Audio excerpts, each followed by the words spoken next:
noite, Senhor. Meu Pai, derrama no teu poder sobre a vida dele esta noite, Senhor. Pai amado, Pai, que usa ele esta noite, Senhor. Que ele possa, Pai, meu Senhor, que eu tenha já Deus uma palavra, Senhor, para falar sobre nossos corações, Senhor. Meu Pai, usa ele, Pai, de maneira sobrenatural, Senhor. Meu Pai, derrama uma porção de unção dobrada, Pai, sobre a vida dele, Senhor. Usa na sabedoria, Pai. Aleluia, que o Senhor derramou sobre a vida dele, Pai. Em nome de Jesus. Amém.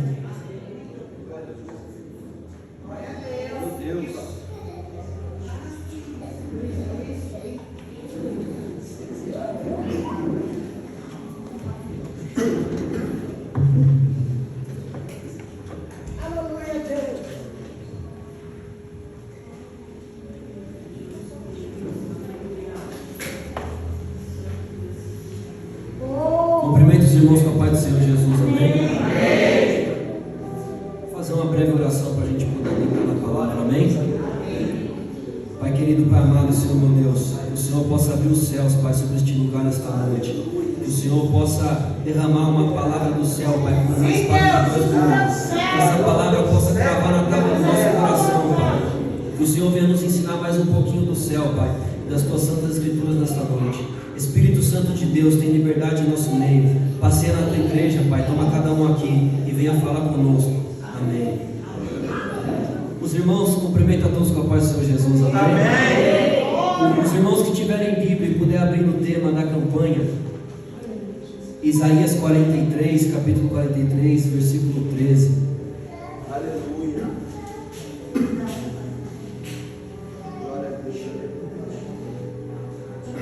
Amém? Que diz o seguinte: ainda antes que houvesse dia, eu era, e nenhum há que possa livrar alguém das minhas mãos. Agindo eu, quem impedirá? Amém? Os irmãos podem se assentar, por favor. Glória a Deus, aleluia. A presença de Deus aqui é notória e palpável. Eu creio que Jesus se faz presente na Glória a vida. Deus. E antes de decorrer sobre esse texto, eu queria que os irmãos viessem na mesma visão comigo, para que a gente possa entender de fato e trazer à memória quem é esse Deus que tudo pode fazer e ninguém possa o impedir. Amém?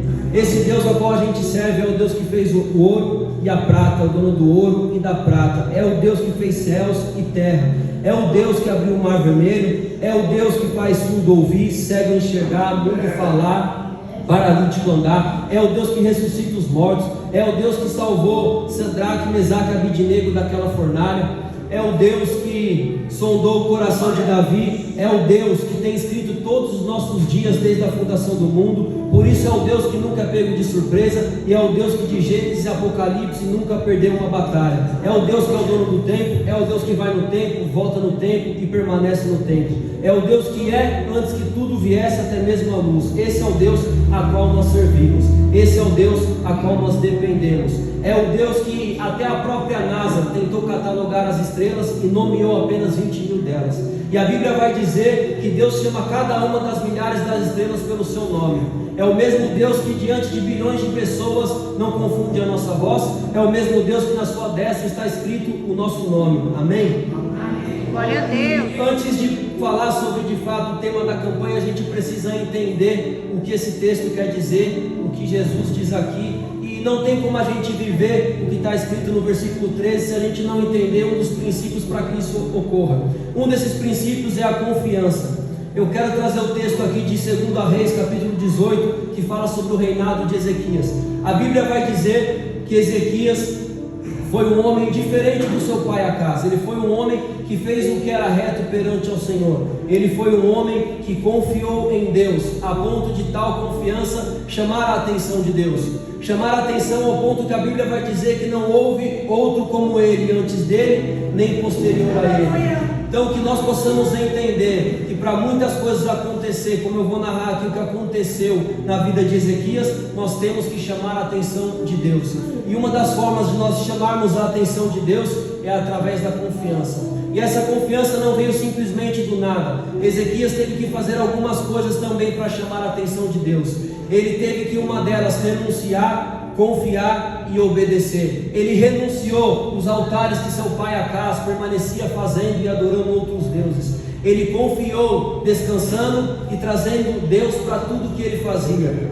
e o obedeceu em todas as suas ordenanças. E por isso ele foi abençoado e o seu reinado foi um reinado próspero e de governo. Então que nós possamos entender que muitas das vezes, para que nós possamos viver o milagre de Deus na nossa vida, na nossa casa, na nossa família, nós temos alguns preços a pagar. Primeiro é confiar, renunciar e obedecer à voz e à presença de Deus. Seguindo o reinado de Ezequias, no decorrer do texto, ele é confrontado por alguns dos soldados do rei da Síria, e ali mensageiros enviam a mensagem do rei aos mensageiros de Ezequias, confrontando ele, porque Ezequias, depois de um período, ele veio a pecar, e toda vez que nós pecamos e falhamos, nos impede de gerar resultados na presença de Deus, seja esse resultado uma bênção, um milagre, uma cura, o que quer que seja. E ali ele é confrontado, e os soldados do rei da Síria diz através da mensagem que era melhor ele confiar no Deus de Faraó, no Deus daquilo e no Deus daquilo outro. E aí os mensageiros levam essa mensagem para Ezequias, e Ezequias ali com muita sabedoria do céu se permanece calado diante de uma afronta tão grande como aquela. E o que eu entendo ali é o seguinte: eu creio que algum dos seus soldados, pela forma que Deus vai descrever no texto que levou a mensagem, algum deles de fato diante da situação, porque se o cabeça que era o rei foi derrubado em pecado, o seu reinado ficou comprometido e fragilizado. Então entenda, não sei se você é o cabeça da sua casa, da sua família, do seu relacionamento, mas se coloque numa posição e venha vigiar, porque se o inimigo te acertar, fraquejado e desfavorecido fica a sua casa, o seu casamento, o seu trabalho e a sua vida ministerial e espiritual. E ali eu creio que alguns soldados possam até, no fundo do seu coração, ter entrado em dúvida sobre aquilo que o mensageiro do rei da Síria enviou. Só que Ezequias, com muita sabedoria, se permanece calado, porque eu aprendo que se Ezequias levantasse uma palavra de confronto contra os seus próprios soldados, o reino entraria em divisão, e reino dividido não prospera. E que assim nós possamos trazer para a nossa vida, que toda vez que a gente se indispor com o nosso cônjuge, com o nosso familiar, com o nosso filho, com o nosso amigo, com o líder do nosso ministério, não há reino que venha prosperar em confusão e divisão. Então que nós tenhamos sabedoria em momentos para se ficar calado e em momentos para agir, porque a Bíblia vai dizer que posterior a isso, confiando em Cristo, Ezequias é colocado agora à prova de tudo aquilo que ele vinha aprendendo e praticando. E aí Deus traz à memória a ele tudo aquilo que ele fez no começo do seu reinado: a confiança, a renúncia e a obediência. Agora não mais na teoria, mas para praticar em campo de batalha. Então que nós possamos entender que tudo aquilo que a gente tem aprendido e semeado na presença de Deus, Deus requerá de nós no campo de batalha. Trará à lembrança tudo aquilo que a gente pediu, orou, consagrou, se sacrificou e obedeceu, para agora ser provado, para ser aprovado. E Ezequias vai diante de uma batalha contra milhares de soldados do exército da Síria. E naquela época o exército da Síria era um exército muito temido, era um rei muito temido, tinha muitos poderes, muitos armamentos, enfim. E ali Ezequias se vê diante dos seus soldados em minoria, em desvantagem. Só que, como eu falei, ele toma a lembrança de quem ele escolheu confiar e obedecer. E ali ele cobra ânimos dos seus soldados, dizendo: com ele está o braço da carne, não temas, e conosco está o Senhor dos exércitos. Glória a E Deus. para quem conhece aquela passagem, humanamente eles estavam limitados a vencer aquela batalha. Só que a Bíblia diz que Deus envia 300 anjos para guerrear, e os próprios anjos guerrearam por eles, pelejaram e venceram a batalha. Então, meus amados, toma posse dessa palavra. Tem vezes que seremos limitados diante da nossa provação e adversidade, e Deus enviará anjos para guerrear nossas batalhas. Só que haverá momentos que não será o anjo, será a nossa própria força, capacitados em Deus para agir. Irmãos, a nossa maior dificuldade hoje, dentro do nosso lar, da nossa família, da nossa casa, onde quer que seja, é de fato confiar em Deus, entender de fato quem Deus é. Porque tem coisas, como eu disse, Deus vai enviar anjos, Deus vai justificar, como justificou Gideão contra 120 mil homens. Precisou apenas acender as tochas e levantar louvor. A Bíblia diz que o povo no escuro, seus inimigos, começaram a despertar com aquele clamor, começaram a olhar as tochas, se assustaram, encostaram um no outro, se confundiram e eles mesmos se derrotaram. Então entenda, a gente precisa descansar na presença de Deus. A Bíblia vai dizer que Deus dá tudo àqueles que o amam enquanto dormem. E o dormem aqui da Bíblia não é dormir de olhos fechados, é descansar e confiar na presença de Deus. E nessa noite, para que a gente possa tomar posse da nossa vitória, viver o nosso milagre, a nossa cura, nós possamos de fato entregar os nossos caminhos na presença de Deus. Amém? E Ezequias, para ser provado e aprovado dessa forma e praticar tudo aquilo que ele recebeu e conquistou na presença de Deus, ele teve que de alguma forma aprender aquilo. E como eu disse, a Bíblia não foi Acais, o seu pai legítimo, que o ensinou. Pelo contrário, ele seguiu um caminho totalmente diferente, que a Bíblia vai dizer que desagradou a Deus. Só que a Bíblia diz que o seu pai Davi fez o que era reto perante o Senhor e ele aprendeu com ele. Mas se Davi não era pai legítimo de Ezequias, ele de certa forma Ezequias era descendência de Davi.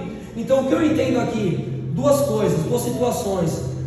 A gente tem que mudar a realidade da nossa história e da nossa descendência se antes de nós não foi alguém que foi reto perante o Senhor. E da mesma forma ser a diferença como Davi foi para a sua descendência.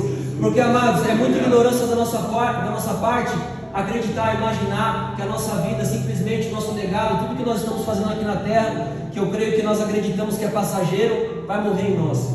A gente tem frutos a semear aqui, seja em familiares, parentes ou pessoas que simplesmente vão ouvir falar ou viver o testemunho do que estamos praticando. Porque se hoje vivemos essa palavra, praticamos e propagamos ela, é porque 12 homens, entendendo o seu propósito e confiando em quem foi Jesus, persistiram e hoje levaram a palavra até os dias de hoje, que nós vivemos o que Jesus ensinou e o que aqueles discípulos continuaram a servir. Eu queria também adentrar nessa parte de descendência e dar um pequeno testemunho na prática, porque Deus, a sua energia e ciência, se fez o verbo e o verbo se fez carne, para que a gente possa e pudesse naquela época e em diante entender na prática quem era Deus, porque eu acredito que as escrituras até bastariam, porque a sua palavra é fiel. Só que a nossa ignorância, a nossa falta de entendimento, muitas vezes por não ver aquilo na prática, nos deixaria perecer e nos esmoreceria na fé de acreditar naquilo. Por isso veio Jesus. Então, irmãos, eu queria dizer o seguinte: eu sou prova viva disso, de que se a gente faz a diferença, a nossa descendência colhe fruto. Esse Natal, na noite de Natal, se completa 7 anos que minha mãe faleceu. Ela faleceu no dia 24 à noite, amanheceu o dia, eu estava velando a minha mãe, eu tinha 19 anos de idade. E eu era uma pessoa que conhecia a palavra, mas não vivia com Cristo. E ali eu estava perdido no mundo, e eu fiz uma prova com Deus. Eu falei: Deus, eu tenho 3 caminhos a seguir: ou continuar e colocar o pé no acelerador do crime, eu traficava, eu roubava, eu furtava, eu fazia várias coisas, ou afundar o pé de vez nas drogas, que eu fui dependente químico 8 anos da minha vida, ou de fato provar e servir esse Deus que minha mãe pregava. Porque eu sou uma pessoa que via minha mãe na igreja, acordava de madrugada sentindo alguma coisa, abria o olho, era minha mãe no pé da minha cama de madrugada orando. Então eu tive exemplo dentro de casa, e através da minha mãe a minha vida foi salva, porque eu entendi e aprendi que Deus não dá nada a nós que não sejamos capazes de devolver a Ele. Então teve um propósito. Através disso eu ganhei o meu relacionamento com meu pai, e através disso eu ganhei a minha família por parte de pai, porque eu vivi um certo tempo na presença e saí de novo posterior a isso.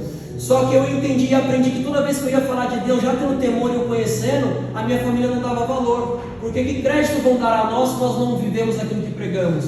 Nós somos a Bíblia que o mundo lê. Para nossa casa, para nossa família ser restaurada, salva e liberta, nós temos que ser a diferença dentro do nosso lar. E a partir do momento que eu me coloquei na posição, eu comecei a servir a Deus, o meu irmão foi salvo e a sua família foi salva. E eu creio que através disso, toda a nossa descendência tomará um rumo diferente. E da mesma forma, eu quero ressaltar o texto de Abraão. Abraão, como todos já sabem, foi o nosso pai na fé. Para ele ser o nosso pai na fé, ele também teve que ter uma atitude de confiança dura, entregar o seu único filho, apesar de ter Ismael também. A Bíblia relata e reconhece Isaac como seu único filho. E ele leva Isaac até o cume daquele monte para ceifar a sua vida. E a Bíblia, o interessante é que ela não diz que Isaac era um bebê. Ele já tinha uma certa idade, e eu acredito que tem um propósito nisso. E qual que é o propósito? Ele ter a consciência do que o pai dele estava fazendo, porque através do testemunho com os olhos dele do que o pai dele fez, ele pôde continuar fazendo aquilo que o pai dele fez, e continuar sendo um homem de fé, um homem de confiança, e assim somos descendência disso. Então, meus amados, que nós possamos entender que para vivermos milagres na nossa casa, na nossa vida, como esse é um culto de família, nós possamos fazer a diferença. Assim, em momentos de não entrar em confronto, porque nem todo mundo às vezes tem um conhecimento, e cabe a nós alimentar isso de pouquinho em pouquinho e semear, porque a palavra de Deus, Ele é fiel para prometer, garantir e que cumprir. Então eu creio que a palavra ela nunca volta vazia. Uma vez semeada, Deus vai regando e Deus vai trabalhando. Então, olha que interessante. Abraão, quando foi sair da sua casa com o seu filho, Sara o indaga e pergunta onde ele vai. Só que ele, com muita sabedoria, ele não diz que vai fazer o que ele vai fazer, porque volta a dizer, a casa dividida não prospera. Você acha que uma mãe, sendo uma mãe, o seu filho unigênito e primogênito, ela permitiria que Abraão saísse para ceifar o seu filho? De forma alguma. E Deus dá sabedoria, como Ele está dando para cada um de nós esta noite, para usar estratégia no nosso lar. Ele diz o seguinte: Sara, você confia em Deus? Ela fala, eu confio. E eu acredito que ele já falou isso, confiante de fato que ele ia ceifar o seu filho, e na volta de casa, ao contar, ele ia fazer ela se lembrar que ela confia em Deus. E se ela confia em Deus, ela acredita que independente do cenário bom ou ruim que estejamos vivendo na nossa casa, há um propósito bom, porque a Bíblia vai dizer que todas as coisas cooperam para o bem daqueles que amam a Deus. Estar na presença de Deus, no centro da sua vontade, é estar numa vontade boa, perfeita e agradável. É verdade. Muitas vezes pessoas que caminham com a gente não vai ter a mesma sabedoria, como Sara poderia não ter com aquele propósito. Outra coisa que eu aprendo tem coisa que é particular seu com Deus. Tem coisas que Deus vai dar para você, visão, entendimento, crescimento espiritual, que às vezes a gente quer enfiar a goela abaixo nas pessoas que caminham com nós, e isso vai fazer as pessoas se fechar, porque não é no nosso tempo. Como eu disse aqui, Deus vai no tempo, volta no tempo e permanece no tempo. Basta a gente fazer o nosso propósito. Jó foi um homem que tinha muitas coisas e perdeu tudo. A confiança daquele homem é exemplo vivo para nós. Só que a sua esposa, que era sua amada, que era sua amiga, que via ele de fato sendo confiante, praticante da obra e da palavra de Deus, o indagou e disse: amaldiçoa esse Deus e morre. Só que o que ele fez perante isso? Continuou adorando. Porque lá no livro de sabedoria, Provérbios, se eu não me engano, 29, 26 ou 26, 29, vai dizer que aquele que se preocupa com a opinião do homem padece, mas aquele que confia no Eterno colhe fruto e disso estará livre. Então entenda, amados, ainda que pessoas não conheçam, não reconheçam o que você tem buscado, confia no Eterno, porque o seu testemunho vivo vai converter cada um da sua casa, da sua família e salvar todos assim por diante. Amém? Aleluia, Jesus. Glória a Deus, aleluia, Senhor. Então, irmãos, que nós possamos entender de fato esse texto, para que nós possamos viver o que o 13 nos garante, que ainda que não houvesse dia ele era, nenhum há que possa livrar alguém das minhas mãos, agindo eu quem impedirá. Para Deus agir, a Bíblia é clara, a Bíblia não fala para eu agir, ninguém pode me impedir, ou se alguém pode me impedir. A Bíblia diz que agindo ele, já estando em atitude, em ação, não há quem o pare. Mas para ele começar a agir, depende de mim e de você. E como que a gente faz para dar liberdade para o Espírito Santo agir, conduzir, reinar, se manifestar e ser glorificado na nossa vida? Mortificando a nossa carne, vivificando o nosso espírito, confiando em Deus, dando liberdade para Ele. Porque a Bíblia diz que aquele que se mortifica e se santifica, ao longo do tempo, colherá a santidade e o milagre de Deus. Esses homens como Ezequias, como Abraão e como Jó, suportaram o processo. E a gente sabe, parece meio clichê, mas é uma palavra, uma frase fiel: aquele que suporta o processo vive o milagre e contempla o milagre. Glória a então, Deus. amados, eu não sei qual é a luta, eu não sei qual é a afronta, eu não sei o que cada um aqui passa, mas eu por um momento, uma vez, comecei a esmorecer e falei: Deus, o Senhor tem prometido que a minha casa vai ser salva, a minha família vai ser salva, eu não vejo acontecer. Corações duros, corações irredutíveis. Um dia eu fui no monte e um homem que não me conhecia falou que me via com um candelabro na mão iluminando a minha casa, que eles adoravam imagens, culturas, mas que Deus ia fazer uma grande obra. Aleluia. Então eu entendi que confiando no Senhor, mesmo sem ver, perseverando mais um pouquinho, eu ia colher o milagre. Então que nós possamos descansar em Deus e entender de fato quem Ele é. Porque a Bíblia diz que ainda que houvesse dia ou luz, Ele já era. Ou seja, ainda que houvesse escuridão, Ele já era Deus. Para nos provar que ainda no meio das trevas, Ele é e é capaz de trazer luz. Ele é a luz que traz solução para os nossos problemas. Ele é o Deus vivo e fiel que fez ontem, faz hoje e continuará fazendo. E toma posse dessa palavra: agindo Deus, quem impedirá? Se Deus estiver agindo e dermos liberdade para o Espírito Santo de Deus habitar e agir na nossa casa, Ele continuará fazendo e não a coração que não se rende na sua presença. Então, amados, eu quero liberar uma palavra, porque eu acredito que palavra profética, ambiente profético é decreto de vitória. vitória. Recebe se você crê, se você quiser. Eu declaro que a partir de hoje, Deus vai habitar na sua casa de uma forma que Ele vai agir. E você, no seu lar, na sua família, no seu ambiente, vai começar a brilhar. E a glória de Deus vai se manifestar a um ponto. Enquanto Ele agir, não há satanás, não há cilada, não há bruxo, não há macumbeiro, não há principado e potestade que vai impedir o trabalhar e a glória de Deus. Amém, meus amados? Que nós possamos descansar nessa palavra e gravar ela na tábua do nosso coração. Eu queria, antes de passar a minha oportunidade, deixar duas frases para a meditação dos irmãos, que é muito profunda e com muito fundamento. A primeira é, eu pude vivê-la na prática: não há abismo tão profundo que o amor de Deus não seja mais profundo ainda. Não há abismo que passamos ou que enfrentamos que o amor de Deus não seja maior. Porque Paulo vai dizer que o amor de Deus, ele constrange, é como brasa viva na cabeça dos nossos inimigos.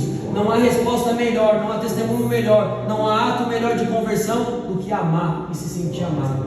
Então se encha do amor de Deus, para que nós possamos de fato aprender a amar e a curar pessoas. Porque para a gente curar, como que a gente vai falar do amor se a gente não vive? Amém? E a outra frase é, e de fato ela é fiel, que a espera não mate a esperança. Vale a pena esperar e confiar, porque o Deus que prometeu para Abraão, o Deus que prometeu para todos os homens heróis da fé, é o mesmo que promete, garante e cumpre nos dias de hoje. Amém? Eu agradeço a minha rica e preciosa oportunidade.